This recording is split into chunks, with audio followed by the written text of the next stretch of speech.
मेरे घर पे सिर्फ मेरे मदर और फादर की अरेंज हुई है, बाकी जितने लोग हैं ना सब लिव इन में रह चुके हैं, कोई 6 महीने रहो। हमारे यहाँ इसको धंधे वाली बोला जाता है, ये सब हमारा कल्चर नहीं है जी बिल्कुल। 4 जगह मुंह मारना। लो जी, आ गई मार्केट में एक और धर्म की ठेकेदारनी। वैसे लैंग्वेज बहन जी आपकी बहुत गंदी है, सुधारिए जरा इसको। कौन धार्मिक इंसान ये बोलता है धंधे वाली? हम बिहार से, सुनिए मैडम, हम बिहार से हैं। हमारे बिहार में एक गीत है कि जब तक फेरे पूरे ना हो साथ तब तक दुल्हन दूल्हे का नहीं होगा। मतलब समझ रहे हैं ना, दुल्हन दूल्हा तब तक एक नहीं हो सकता है जब तक 7 फेरे 7 रस्में 7 कस्में नहीं निभाई जाएंगी। हम इस चीज को समर्थन करते हैं। और खबरदार जो 2 कौड़ी की कोई लड़की आएंगी और बोलेंगी कि हमारे धर्मगुरुओं के मुंह पे ताली फोड़ने की बात करेंगे और अपमानित करें तो जी आप उसी बिहार से है ना जहाँ औरत को सेक्सुअलाइज करके लॉलीपॉप लागे लू बजता है। आपके कई जिलों पे तो डॉक्यूमेंट्री भी बन चुकी है जहाँ पर बच्चियों के साथ इतने दुष्कर्म हुए हैं। उसकी जवाबदेही आपके जैसे धर्म की ठेकेदारनी तो देगी नहीं, है ना। लैंग्वेज इनकी गटर से भी गंदी है। 2 कौड़ी के लोग, फलाना ढिमकाना, है ना। किसी का अपना ओपिनियन है भाई, उसको रखना है उसको रखने दो। आई थिंक इतना घटिया तो उस लड़की ने बोला भी नहीं जितना तुमने धार्मिक ओपिनियन देते हुए बोल दिया उसको। और फिर तुम डिफेंड कर रही हो धर्म को। मैडम, माथे पे चंदन लगाने से और मुंह में राम रखने से और बायो में जय श्री राम महादेव लिखने से ना कोई इंसान शुद्ध नहीं हो जाता। अंदर की गंदगी अंदर ही रह जाती है।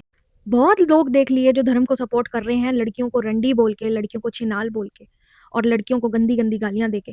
अरे तुम पहले खुद तो धार्मिक बन जाओ भाई। हर दूसरी औरत पे गंदी नजरें डालते हो, तुम धर्म की दुहाई देते फिरते हो। औरत की इज्जत करना एक औरत को नहीं आता, हम आदमियों से तो क्या ही एक्सपेक्ट करेंगे।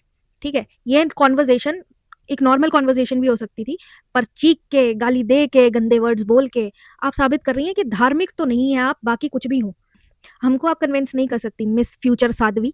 अगर आपको अपना मैसेज क्लियर करना है तो अपनी पिच को पहले ठीक करो। जो आप बोल रहे हो, जो शब्द आप बोल रहे हो, अगर वो शब्द ही घटिया हैं तो कोई भी आपकी बात समझेगा नहीं।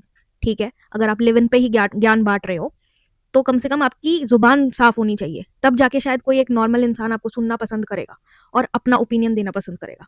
ठीक है, आप हो ही गंद की दुकान और फिर आप दूसरों को बकवास करते फिर रहे हो।